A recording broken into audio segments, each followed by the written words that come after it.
Hello students. तो हमने अपने प्रीवियस वीडियो में 3 एग्रीकल्चरल प्रैक्टिसेस को डिटेल में डिस्कस कर लिया था। पहली एग्रीकल्चरल प्रैक्टिस थी प्रिपरेशन ऑफ सॉइल, फिर हमने डिस्कस करी थी सोइंग, उसके बाद हमने डिस्कस किया था adding manures and fertilizers. Now in this video we will be discussing all the remaining 4 agricultural practices one by one. तो अभी हम डिस्कस करेंगे इरिगेशन को। What do we mean by irrigation? Irrigation मतलब अब जो पौधा हमने ज़मीन में गाड़ दिया, जो बीज हमने ज़मीन में गाड़ दिया, उसे पानी देंगे हम।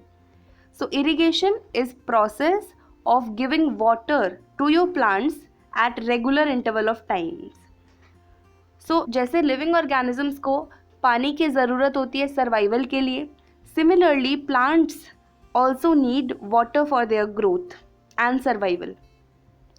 जो प्लांट की रूट्स होती हैं वो वाटर को अब्जॉर्ब करती हैं और फिर वो वाटर पूरे प्लांट में ट्रांसपोर्ट किया जाता है। So water is very important for the growth of plants. इसलिए हमें टाइम टू टाइम अपनी प्लांट्स को, अपने पौधों को, क्रॉप्स को पानी देते रहना पड़ेगा। So the supply of water to crops at different intervals is called irrigation. यहाँ पर आपको इरीगेशन की डेफिनेशन भी गिवन है। The supply of water to crops at different intervals is known as irrigation. अपनी फसल को टाइम टू टाइम पानी देना इरीगेशन कहलाता है। अब कोई ऐसी फसल होती होगी जिसमें थोड़ा कम पानी रिक्वायर्ड होता होगा, है ना। कोई एक ऐसी फसल होगी, एक ऐसा पौधा होगा जिसको ज़्यादा पानी की रिक्वायरमेंट होगी for its growth and survival. ठीक है। There are so many sources of water like wells, tubewells, ponds, lakes, rivers, dams, canals. ये सारे वाटर के सोर्सेज हैं और इन्हीं सोर्सेज ऑफ वाटर से हम क्या करते हैं, मतलब पानी के स्रोत, सोर्सेज को हिंदी में बोला जाता है स्रोत। ये जितने भी वाटर बॉडीज़ हैं, यहाँ से उठाकर हम पानी सीधा फील्ड्स में ट्रांसफ़र कर देते हैं ताकि प्लांट्स अच्छे से उग पाएँ। सो पहले के ज़माने में इरिगेशन के कुछ मेथड्स थे, जैसे मोट, जैसे चेन पंप, ढेकली, राहत, जिसको लीवर सिस्टम भी बोला जाता है। तो बहुत सारे ट्रेडिशनल मेथड्स पहले के फार्मर्स यूज़ करते थे अपने क्रॉप्स को पानी देने के लिए, लेकिन अब ट्रेडिशनल मेथड्स का यूज़ नहीं किया जाता। Now we use modern irrigation methods, लेकिन हमें ट्रेडिशनल मेथड्स के बारे में भी थोड़ा सा पढ़ना पड़ेगा। सो एक सिस्टम था इरिगेशन का जिसको मोट बोला जाता था। उसमें क्या होता था, वेल मतलब कुएं में पानी रहता था और वहाँ पर एक पुली जैसा सिस्टम लगा दिया जाता था जिससे कि पानी को बाल्टी के थ्रू या किसी भी वेसल के थ्रू खींचा जाता था और फिर उस पानी को हम फील्ड्स में ट्रांसफ़र कर देते थे। इसको मोट कहते थे। इसको हम दूसरी भाषा में या फिर इसको पुलिस सिस्टम के नाम से भी जाना जाता है। देखो यहाँ पर लिखा हुआ है। ठीक है। फिर एक और इरिगेशन मेथड था चेन पंप, एक और इरिगेशन मेथड ढेकली, देन वी हैड राहत। लेकिन अब इन ट्रेडिशनल इरिगेशन मेथड्स का यूज़ नहीं किया जाता क्योंकि ये मैन पावर, इनमें मैन पावर की रिक्वायरमेंट ज़्यादा होती है, मतलब ज़्यादा मेहनत वाला काम है और दे आर टाइम कंज्यूमिंग। ठीक है। तो पहले के ज़माने में इलेक्ट्रिसिटी वगैरह नहीं होता था, राइट। तो इसलिए मैनुअली ही हम इरिगेशन किया करते थे, बट आज के ज़माने में हम मॉडर्न इरिगेशन मेथड्स को अपनाते हैं। तो अभी हमें 2 मॉडर्न इरिगेशन मेथड्स के बारे में पढ़ना है। पहला है sprinkler system and the second one is drip irrigation system. तो स्प्रिंकलर सिस्टम एक ऐसा इरिगेशन का मेथड है जिससे कि पूरी फील्ड में बराबर बराबर पानी डिस्ट्रीब्यूट हो जाता है। आप कहीं पार्क्स में जाते होंगे तो आपने देखा होगा कि कुछ ऐसा सा पाइप जैसा स्ट्रक्चर होता है कोई मेटल का, ठीक है, उसमें से हर डायरेक्शन में जो है पानी निकल रहा होता है। यहाँ पर एक सिस्टम लगा होता है जो घूम घूम के पूरे फील्ड में पानी को ट्रांसफ़र करता है। तो यही है स्प्रिंकलर सिस्टम। देखो यहाँ पर लिखा हुआ है, this system is more useful on uneven land where sufficient water is not available. The perpendicular pipes having rotating nozzles on the top. कुछ ऐसे परपेंडिकुलर पाइप होते हैं और इनके ऊपर नोजल लगी होती है जो घूमती है. They are joined together to the main pipeline at regular intervals. When water is allowed to flow through the main pipe under the pressure with the help of pump, it escapes from the rotating nozzles. तो क्या किया जाता है, एक pipe को, देखिए यहाँ पर पाइप है, ठीक है, इनको सेवरल पाइप से कनेक्ट किया जाता है. फिर कुछ परपेंडिकुलर पाइप्स लगे होते हैं, उनके ऊपर रोटेटिंग नोजल्स होती हैं, वो नोजल घूमती हैं और पानी को पूरे फील्ड में स्प्रिंकल कर देती हैं. ऐसी जगह है जहाँ पर लैंड अनइवन है, ऊंची नीची है, वहाँ पर स्प्रिंकलर सिस्टम बहुत काम आता है. जहाँ पर पानी की थोड़ी सी कमी है वहाँ पर भी स्प्रिंकलर सिस्टम बहुत काम आता है. तो ये काफ़ी अच्छा मॉडर्न इरिगेशन का मेथड है. दूसरा सिस्टम हमें पढ़ना है drip irrigation system. Drip irrigation system में बूंद बूंद करके पौधे की जड़ तक पानी जाता है. देखो ड्रिप इरिगेशन सिस्टम में कुछ इस तरह से होता है. ये हमारा मेन पाइप है जो यहाँ पर किसी वाटर बॉडी से कनेक्टेड होता है. फिर इस मेन पाइप में हमें छोटे छोटे पाइप्स और निकले हुए होते हैं. अब जैसे मान लो यहाँ पर एक पौधा है, तो इसके जस्ट यहाँ पर एक छोटा सा इस पाइप में होल होगा और यहाँ से इस पाइप के थ्रू पानी आएगा, है ना, और इस होल में पौधे के पास एक एक बूंद बूंद करके पानी निकलता रहेगा. This is known as drip irrigation system. तो इससे क्या होता है, पानी बिल्कुल वेस्ट नहीं होता है ड्रिप इरिगेशन सिस्टम से, है ना. It is the best technique for watering fruit plants, gardens and trees. The system provides water to plants drop by drop. एक एक ड्रॉप करके पौधों तक पानी जाता है, बिल्कुल भी पानी वेस्ट नहीं होता. So this is the bestest method of irrigation. ठीक है, चलिए इरिगेशन हो गया डिस्कस. अब आ जाते हैं अपने फिफ्थ एग्रीकल्चर प्रैक्टिस पे, which is protection from weeds. Weeds का मतलब मैंने आपको बताया था, वीड्स ऐसे अनचाहे या अनवांटेड पौधे होते हैं जो हमारी क्रॉप्स के साथ यूं ही उग जाते हैं. अगर पूछे आपसे एग्जाम में वीड्स की डेफिनेशन बताओ, लिखो, तो आप लिखोगे weeds are unwanted plants that grow along with the crop. हमारी फसल के साथ जो अनचाहे पौधे उग जाते हैं उन्हें वीड्स बोला जाता है. नाउ द क्वेश्चन इज कि इन वीड्स को हटाने की क्या ज़रूरत है, क्यों हटाएं हम इन्हें, बिना हटाए काम नहीं चलेगा क्या. देखो क्या होता है, वीड्स भी एक तरह के पौधे हैं, राइट. उन्हें भी सनलाइट की, वाटर की और मिनरल न्यूट्रिशंस की रिक्वायरमेंट है. हमने एक ज़मीन पर क्रॉप उगाई, क्रॉप तो चलो हमारे फ़ायदे के लिए है, और उसके साथ में ऐसे पौधे उग गए बेकार के जो हमारी क्रॉप का पानी और मिनरल छीन रहे हैं. सोचिए खुद इस चीज़ को. वीड्स प्लांट हैं, उन्हें भी ग्रो होने के लिए रिक्वायरमेंट और मिनरल्स और वाटर की ज़रूरत पड़ेगी. हम तो सफिशिएंट वाटर दे रहे हैं अपनी क्रॉप्स को, हम सिर्फ क्रॉप्स के लिए दे रहे हैं, लेकिन हमारी क्रॉप से झगड़ा कौन कर रहा है, वीड्स, जो कि बेकार में उग गए, हमारा कोई फ़ायदा नहीं करवाएंगे वो. इसलिए इन वीड्स को रिमूव करना बहुत इम्पॉर्टेंट है. तो कई सारे मेथड्स हैं जिससे कि इन वीड्स को ग्राउंड से या फील्ड से रिमूव किया जाता है. कई बार तो मैनुअली भी. फार्मर्स जो ज़्यादा डेवलप्ड जगहों पर नहीं है, जो थोड़े गरीब वाले फार्मर्स हैं, वो हाथों से मैनुअली ही इन पौधों को एक एक करके उखाड़ देते हैं, या फिर इन पौधों को मतलब टिलिंग प्रोसेस के थ्रू निकाल दिया जाता है. या फिर एक सब्सटेंस है या एक केमिकल सब्सटेंस है विच इज़ वीडीसाइड. वीडीसाइड मतलब एक ऐसा केमिकल सब्सटेंस जो वीड्स को किल कर दे, that is known as weedicide. तो समय और मेहनत की बचत करने के लिए हमारे फार्मर्स फील्ड्स में वीडीसाइड का छिड़काव कर देते हैं, और इन वीडीसाइड्स की वजह से वीड्स अपने आप नष्ट हो जाते हैं, ख़त्म हो जाते हैं. वीडीसाइड ऑल्दो एक तरह से लाभदायक भी हैं, है ना, हमें फ़ायदा करवा रहे हैं कि वीड्स को ख़त्म करवा रहे हैं, but at the same time harmful भी है वो, क्योंकि वो केमिकल है, प्योर केमिकल, है ना, सीधा केमिकल हम क्रॉप्स के ऊपर यूज़ कर रहे हैं, राइट. और फिर क्या होगा कि उसी केमिकल को, मतलब उन्हीं क्रॉप्स को हम कंज्यूम करेंगे, मतलब हमारी बॉडी में इनडायरेक्टली केमिकल आ रहा है, तो ये थोड़ा सा हार्मफुल भी है. फार्मर्स को भी काफ़ी ज़्यादा केयरफुल रहना पड़ता है वीडीसाइड का छिड़काव करते हुए, क्योंकि बहुत हार्मफुल केमिकल्स होते हैं वीडीसाइड में यूज़, कहीं फार्मर की बॉडी में एंटर कर जाए तो उसको बेकार में कोई प्रॉब्लम ना हो जाए। तो जो फार्मर्स होते हैं वो अपने फेस पर एक कपड़े का टुकड़ा सा बांध लेते हैं, उसके बाद फिर वीडिसाइड का छिड़काव करते हैं। तो ये हमारा मेथड था।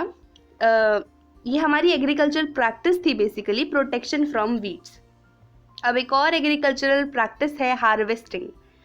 हार्वेस्टिंग मतलब अब फसल कटने वाली है, ठीक है, हमने वीड्स वगैरह हटा दिया, अब हमारी फसल मैच्योर होगी, हम वेट करेंगे कि फसल कब बनकर तैयार हो, फिर हम उसे काटेंगे। So the cutting of crop after it is mature is known as harvesting. Harvesting मतलब जब हमारी फसल मैच्योर हो जाए उसके बाद जो उसको काटने का प्रोसेस है वो हार्वेस्टिंग कहलाता है, ठीक है। तो फसल को कई बार हाथों से काटा जाता है, कई बार मशीन्स का भी यूज़ किया जाता है। हाथ से काटने के लिए हम ऐसे से औजार का इस्तेमाल करते हैं जिसको सिकल बोला जाता है, ठीक है। तो कई बार मैनुअली भी कर लेते हैं, कई बार हार्वेस्टर से भी हम क्रॉप्स को हार्वेस्ट कर लेते हैं। हार्वेस्टर की इमेज तो आपकी बुक में दे नहीं रखी, आपको कंबाइन की इमेज दे रखी है। देखो, अब मान लो हमने फसल को काट लिया है ना, हार्वेस्ट कर लिया। अब क्या होगा, जो ग्रेन्स होंगे उनको हमें शाफ से अलग करना पड़ेगा। जैसे एक वीट की फसल होती है ना, उसमें एक वीट के पौधे को कंसिडर करो, उसमें ऐसा कुछ स्ट्रक्चर होता है और ऊपर ऊपर गेहूं लगे होते हैं, राइट, और बाकी सब खराब वाला पोर्शन होता है जिसकी हमें कोई ज़रूरत नहीं होती। तो ये जो गेहूं के दाने हैं इनको हम पौधे से कैसे अलग करेंगे, तो इस प्रोसेस को हम थ्रेसिंग बोलते हैं। The process of separating chaff from the grains is known as threshing. तो इसको हम मैनुअली भी करते हैं या फिर एक मशीन है जिसको थ्रेसर बोला जाता है, उससे थ्रेशिंग करी जाती है। There is a machine which is known as combine, which is basically the combination of harvester and thresher. वो मशीन क्या करती है, साथ साथ में फसल काटती भी जाती है और ग्रेन्स को शाफ से अलग भी करती जाती है, इसलिए उसे कंबाइन बोला जाता है, because it is a combination of harvester and thresher, ठीक है। अब हमने क्या किया, फसल को काट लिया, हमारी फसल को मतलब जो हमें पोर्शन जो चाहिए था उसे हमने खराब वाले पोर्शन से, भूसे से अलग कर लिया। Now we will have to store that crop. अब हमें उस क्रॉप को ऐसे स्टोर करके रखना पड़ेगा ताकि उसको कोई नुकसान ना हो, कोई जानवर या फिर कोई इंसेक्ट, कोई भी ऑर्गेनिज्म उसको खा ना पाए, नुकसान ना पहुंचा पाए। एक और प्रोसेस मैंने यहाँ पर छोड़ दिया, which is winnowing. Winnowing is also a process which is used to separate the grains from the shaft. आपने गाँव में देखा होगा कई बार एक वेसल में, एक बर्तन में जो फार्मर्स होते हैं वो ग्रेन्स को ले लेते हैं जिसमें शाफ या फिर हस्क जो भूसा है वो भी मिला होता है, ठीक है, और उधर सीड्स भी होते हैं। जैसे मान लो गेहूं है तो गेहूं का भूसा भी होगा उसमें और गेहूं भी होंगे। फिर वो क्या करते हैं, उस वेसल को यूं ऐसे एकदम मतलब हाथ को ऐसे ऊपर उठाते हैं और उसे धीरे धीरे करके गिराते हैं ज़मीन पर। इससे क्या होता है, जो लाइट हल्के हल्के पार्टिकल्स होते हैं वो हवा की मदद से उड़ के चले जाते हैं, शाफ हट जाता है, और जो हैवी सीड्स होते हैं वो ज़मीन पर गिर जाते हैं। ये भी एक मेथड है ग्रेन्स को शाफ से अलग करने का। एक तो थ्रेसिंग था और दूसरा विनोइंग, ठीक है। चलो फिर हम बात कर रहे थे स्टोरेज की। तो last but not the least हमारा आखिरी एग्रीकल्चरल प्रैक्टिस है स्टोरेज। स्टोरेज बहुत इंपॉर्टेंट है क्योंकि अगर हमने पूरे 6 के 6 एग्रीकल्चरल प्रैक्टिसेस को अच्छे से किया, एकदम मन लगाकर बिल्कुल, लेकिन स्टोरेज प्रॉपर्ली नहीं करी तो सारे किए कराए पर पानी फिर जाएगा। स्टोरेज हमेशा बहुत ध्यान से करनी चाहिए ताकि कोई मॉइस्चर हमारी क्रॉप में ना लगे, कोई इंसेक्ट, रैट्स, कोई भी माइक्रो ऑर्गेनिज्म उसके ऊपर एक्ट ना कर पाए, उसे नुकसान ना पहुंचा पाए। तो जो फ्रेश क्रॉप होती है उसमें ज़्यादा मॉइस्चर होता है, तो हमें क्या करना है कि क्रॉप्स को पहले सुखाना है, उसके बाद उसे स्टोर करना है। क्योंकि अगर मॉइस्चर वाली क्रॉप को ही हम ऐसे ही स्टोर कर देंगे तो कई बार ऐसा होता है कि मॉइस्चर और टेम्परेचर की वजह से उसके ऊपर फंगस लगना स्टार्ट हो जाता है, तो आपकी जो फसल है वो पूरी नुकसान हो जाएगी, ठीक है। तो हमें इस चीज़ का ध्यान रखना है कि हम अपनी फसल को पहले सुखा लें, उसके बाद ही उसे स्टोर करें। ओके। जो बड़ी बड़ी ग्रेनरीज होती हैं उनमें जूट के बैग्स में, मेटालिक बिन्स में, बड़े बड़े मतलब लार्ज स्केल पर क्रॉप्स की स्टोरेज करी जाती है। So the large scale storage of grains is done in silos and granaries to protect them from pests like rats and insects. तो देखो ग्रेनरी कुछ इस तरह से दिखती है, ये this is the picture of granary and this is silos. बड़े बड़े मेटल के टैंक्स में हम क्रॉप्स को स्टोर करके रखते हैं ताकि कोई रैट या कोई इंसेक्ट उसके ऊपर ना लगे। इन बड़ी बड़ी ग्रेनरीज में सूखी हुई नीम की पत्तियों का यूज़ किया जाता है। जो फूड ग्रेन्स होती हैं उनके साथ थोड़ी थोड़ी सूखी हुई नीम की पत्तियां डाल दी जाती हैं ताकि जो ऑर्गेनिजम्स है, माइक्रो ऑर्गेनिज्म है, वो उसके ऊपर एक्ट ना कर पाए। नीम की पत्ती एक तरह से माइक्रो ऑर्गेनिज्म को दूर भगाने का काम करती है। ठीक है। तो क्रॉप को उगाने से लेकर उसके कटने तक जितने भी प्रोसेस इन्वॉल्व होते थे वो सब हमने पढ़ लिए हैं। लेकिन कई सारे जो लोग होते हैं, जैसे कोस्टल एरिया के मेनली जो लोग होते हैं वो फिश के ऊपर डिपेंड करते हैं, राइट। वो ज़्यादा फिश कंज्यूम करते हैं। कई सारे लोग एग्स खाते हैं, आप लोग चिकन खाते होंगे, राइट। तो ये सब कहाँ से आता है? ये जो चिकन है और एग्स हैं या फिश है, इसकी भी फार्मिंग होती है प्रॉपरली। इसको भी बहुत बड़े स्केल पर इसकी भी प्रोडक्शन मैनेजमेंट करी जाती है। So there is one term जो हमारे चैप्टर की आखिरी में दे रखी है, which is animal husbandry. Animal husbandry क्या होता है? एनिमल हस्बेंड्री एक ऐसा प्रोसेस है जिसमें हम अपने घर में या फिर अपने फार्म्स में एनिमल्स को रखते हैं, उनको रियर करते हैं अपने फ़ायदे के लिए। उनको रियर किया जाता है, या फिर उसमें से कोई सा भी यूज़फुल सामान हम निकालेंगे। जैसे शीप है, शीप की भी रियरिंग करी जाती है, उसको पाला जाता है, खिलाया पिलाया जाता है, फिर उसके बालों को उतार लिया जाता है और फिर कई सारे क्लोथ्स या फिर जो भी है मटेरियल्स बनाने में उसका इस्तेमाल किया जाता है। So the rearing and raising of animals on a large scale is known as animal husbandry. जब हम अपने पर्सनल फ़ायदे के लिए कई सारे एनिमल्स को एक बड़े से स्केल पर उनका लालन पालन करें तो उस प्रोसेस को एनिमल हस्बेंड्री बोला जाता है। यहाँ पर आपका चैप्टर ख़त्म होता है। यही लास्ट टर्म थी आपके चैप्टर की जो हमने डिस्कस कर ली। ठीक है। तो इस चैप्टर में हमने सबसे पहले जाना कि क्रॉप क्या होता है। चैप्टर का नाम था क्रॉप प्रोडक्शन एंड मैनेजमेंट। हमने क्रॉप टर्म को पहले क्लियर किया, फिर हमने देखा कि क्रॉप प्रोडक्शन और मैनेजमेंट को पढ़ना क्यों इम्पोर्टेंट है ना। फिर उसके बाद हमने जाना कि जो क्रॉप्स हैं वो कितने टाइप की होती हैं। हमने देखा खरीफ क्रॉप्स होती हैं, रबी क्रॉप्स होती हैं, है ना, सीज़न के अकॉर्डिंग। कोई गर्मी में उगाई जाती है, कोई मानसून में, कोई सर्दी में, जो भी है हमने वो सब डिस्कस किया। उसके बाद हमने देखा कि जो क्रॉप्स को उगाना है वो सिर्फ एक सिंगल स्टेप नहीं है ना। There are so many agricultural practices जिसका हमें इस्तेमाल करना पड़ता है to obtain a crop. 7 agricultural practices थी। Preparation of soil, then we had sowing, right, then we had adding manures and fertilisers, फिर irrigation, protection from weeds, harvesting and then storage. उसके बाद हमने आखिरी में एक टर्म पढ़ी एनिमल हस्बेंड्री। तो आई होप ये सभी चीज़ें आपको क्लियर हो गई हों। इस सीरीज़ का एक पार्ट 3 भी आएगा जिसमें आप और हम मिलकर एनसीईआरटी के सारे क्वेश्चन आंसर्स को डिस्कस करेंगे। अभी आपको इस चैप्टर से रिलेटेड कोई भी डाउट है तो उसे कमेंट सेक्शन में ज़रूर पूछें। आपसे मिलेंगे आगे आने वाले वीडियोज़ में। तब तक के लिए bye bye, take care, have a great day.